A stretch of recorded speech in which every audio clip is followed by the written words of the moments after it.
Alright guys, EK has sent me first of its kind, an EK Waterblocks pre-built system. What is happening right now? They're actually doing this in collaboration with the folks over at Micro Center as part of their Powerspec product family. Shut up! We're like 5 seconds in. Oh my god! I'm so popular it's ruining my videos. Sorry. Anyway, this is EK and Micro Center's X600 series. There's actually 3 systems available. So you got the X601, which is the sort of base entry level, which is still packing some pretty hefty hardware. The X602, a little bit higher than that, and then you have the X603. I believe they sent us the flagship X603. So the X600 series are going to be available at all the Micro Center locations across the US. That's 25 different retailers. And the whole goal of these rigs is to bring custom water-cooled systems into the hands of end users for a very competitive price. I would say the entry-level X601 is the best example. If you built the exact same system but just swapped out all the custom cooling hardware for an AIO, the pricing would be extremely competitive, making it a very difficult offer to pass up. The way they're able to do that is by using EK's fluid gaming technology,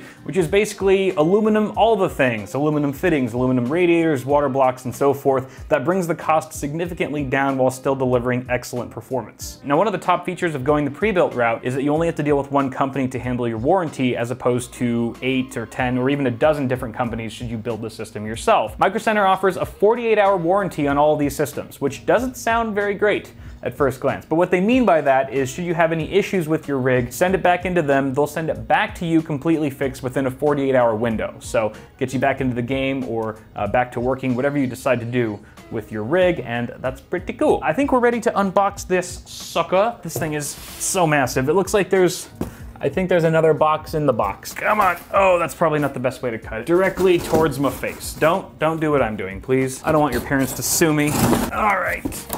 Did I mention that the CPU and the GPU is custom cooled? It's not just one or the other. So that's also a nice selling point for the X601 being hardly more expensive than an AIO. Packaging stuff. Ooh, I love this stuff. Instapack. I probably shouldn't do that in case I need to send it back. Oh yeah, I forgot. They're using a case that I just used for a recent build. My workstation build, actually. The Lian Li PCO11 Dynamic, which was done and designed in collaboration with Der Bauer, world famous overclocker. He's a modder as well, I believe. So their top of the line system includes a Core i7-9700K, an Asus Strix Z390E gaming motherboard, an NVIDIA RTX 2080, 16 gigs of DDR4 memory, a 500 gig solid state boot drive, which Jay said in his video, I think he reviewed the same system actually, that it's actually an NVMe drive, but we can confirm on that in a moment too. And you can see the rest of the specs there, yada, yada, yada. Now, if you buy one of these systems from Micro Center directly in their store, it'll come pre-filled, 100% ready to go, plug and play, done deal. However, since they shipped it to moi,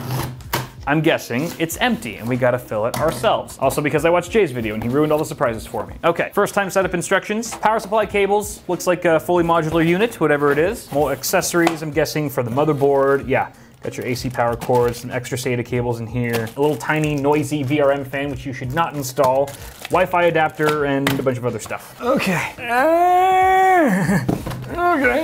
Yeah, it's probably good they didn't pre-fill this. Now, what's also kind of neato about this is that if you wanted more of a DIY experience, you can actually go to Micro Center and buy the case by itself along with the DIY cooling kit that has all the stuff you see here and put it together yourself. That would also give you the flexibility to choose any of the core components you wanted to suit your needs if the preset configurations they have for you do not work for some reason. And just feel right click. Oh yeah, that's a heavy system.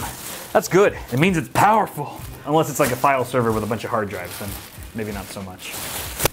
All right, PCO11 Dynamic, absolutely gorgeous case. We've got a bunch of peel here. Woo, yeah. All right, let's take the side panel off, which with this case means you first have to take the top panel off. This slides up like so. Okay. Easy does it there. Instapack. Let's make sure it's all intact. Hey, look at that. Woo, that looks pretty good. They did a pretty good job, I would say. And I love this distribution block at the front. This really sets it apart from even something that you could do yourself. Look at that.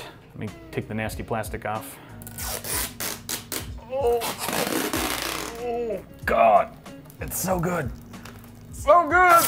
Oh. I'm gonna take the backside panel off as well, just to confirm that there is no SATA SSD. We got no SATA-based drives in here, at least no 2.5-inch drives, so I'm guessing that the one they popped in the M.2 slot, it's gotta be NVMe, right? Let me get a little screwdriver. Okay, now I gotta play a guessing game. Is it on the top slot or the bottom slot? Because it looks like there's two. I'm gonna guess the top. Here's one screw. Oh, I forgot to tell you what power supply this is. Oh, it is RGB, and it's one of Micro Center's Powerspec units. Looks like it's 850 watts. Cool. All right, let me get this other guy here.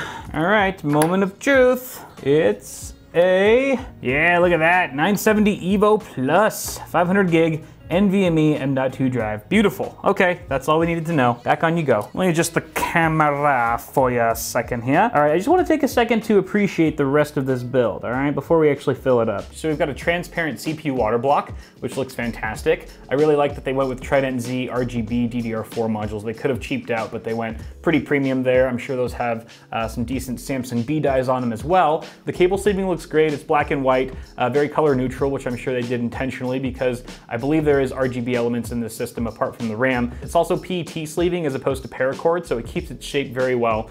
Very high quality stuff there. You have two more mounts for SSDs at the bottom. There's also two 3.5-inch or 2.5-inch drive trays at the back of the case by the power supply. The GPU block is nice and sleek. It's got what looks to be RGB lighting on the side here, which we'll confirm in a moment. And we've got three 120mm EK Vardar fans that are fixed to the only radiator in the system, ejecting hot air out the top of the case. They're also the only fans in the system. And my first reaction whenever I see a high-end system with both the CPU and the GPU blocked up with only a single radiator is, oh no, it's not enough. It's gonna get too hot and overheat and blah, blah, blah. But I have a feeling EK knows what they're doing. They've been in the game a while, and from the looks of it, it looks like they've already done some pre-testing because I do see a bit of moisture in these tubes. But yeah, temperatures are something that we'll validate in just a sec. So why don't we go ahead and fill this guy up? Did I miss anything? I think let's fill it. Let's fill it up. Filler! All right, so first things first, we gotta remove our front panel on the PCO11 Dynamic, which slides up just like that. And bear in mind, you have to have the top panel removed first in order to remove any of the other panels on this case. The fill port is gonna be right here at the top of our distribution block, and there's a drain port as well at the very bottom. So we wanna make sure that that's tightened, and I actually went around and made sure all of the fittings in the entire system were solid and tight. It's not that I don't trust EK or anything, but just wanted to make sure that none of them accidentally got loose in shipping or something like that. I wanna take out this fill port cap, which you'll need a coin or something similar. All right, so to fill the loop, I'm using some distilled water inside of this fill bottle that EK sent over a couple weeks back actually for Hotline 2. This did not come included with the system, bear that in mind. I would recommend something like this with a really thin nozzle if you're gonna be filling one of these X600 systems, mainly because there's nowhere for air to escape as you're filling up the loop. So the nice thing about this is since the nozzle's really thin, it sticks in the fill port right there, but it doesn't completely clog it so that air is able to actually escape while you're filling the loop. The problem Jay was having when he initially tried to fill his with an actual fitting and a funnel with soft tubing attached to it was that air had nowhere to go, and so the water was getting backed up and it wasn't really filling properly. So I'm just gonna poke this in here. We're just gonna go ahead and start filling her up.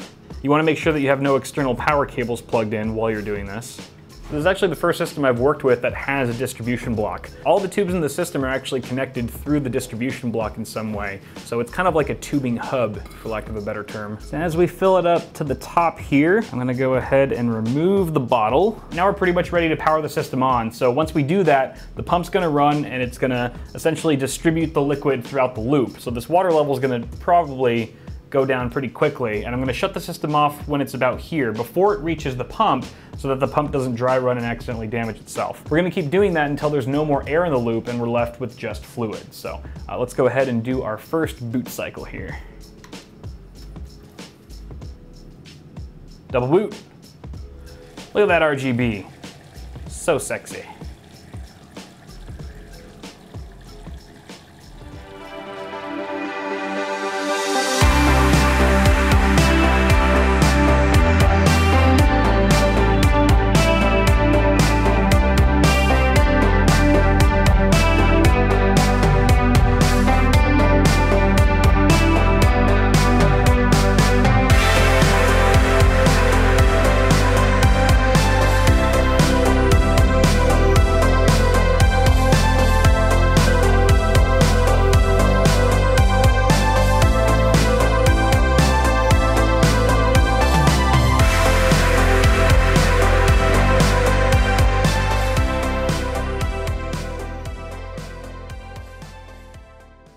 All right, so we've been trolling around the city of Los Santos here in GTA 5 for about 20 minutes now. So our CPU and GPU are pretty much heat soaked. They're about as hot as they're gonna get. CPU is running stock, so we're at 4600 megahertz as our turbo frequency. That's probably on 1 or 2 cores at the moment, but you can see the temperatures there are very respectable, hovering in the 60s. I haven't really seen it get much hotter than 70C, which is a really nice spot to be on our 8-core CPU. The GPU, however, is running overclocked. I dialed in a 150 megahertz core clock offset and a 750 megahertz memory clock offset. That's taking our core clock to over 2 gigahertz, and yet our GPU staying pretty darn cool. Just hit 62C right there. Very happy to see that our single radiator, while it seems maybe a little underwhelming at first, is actually doing a fine job of keeping everything cool with those 3 Vardar fans. Our frame rates aren't too shabby either, considering that we're at 2560 by 1440 with pretty much every setting maxed out, with the exception of MSAA at 2x, I believe. So you can see right there as we're rolling through the streets, getting around 120, 130 FPS depending on the scene, but definitely nothing to scoff at. A note about the Vardar fans though, they're very quiet. I can hardly hear the system running at full load. I think the pump is barely audible, but the fans are just so quiet, and the system is only about 1.5 feet away from me. So altogether, we're looking at a very powerful, cool, and quiet system. So there it is, people. The EK Waterblocks and Micro Center Powerspec X600 family of pre-built water-cooled systems. My God, and can I just say, these things are beautiful. Like the distribution block at the front and just how all the tubes are so straight and parallel. It really arouses me. You guys let me know if you feel the same. I mean, as far as custom loop pre-built systems go, this would have to rank towards the top of the list, I would have to imagine, as far as what's on the market currently. It's a really nice system. So you guys let me know, do you feel the same way? Thoughts and concerns down below. As always, toss a like on the video if you enjoyed it, and get subscribed for more tech stuff coming at you really soon. Guys, thanks again for watching. Have a good one, and I will see you all in the next video.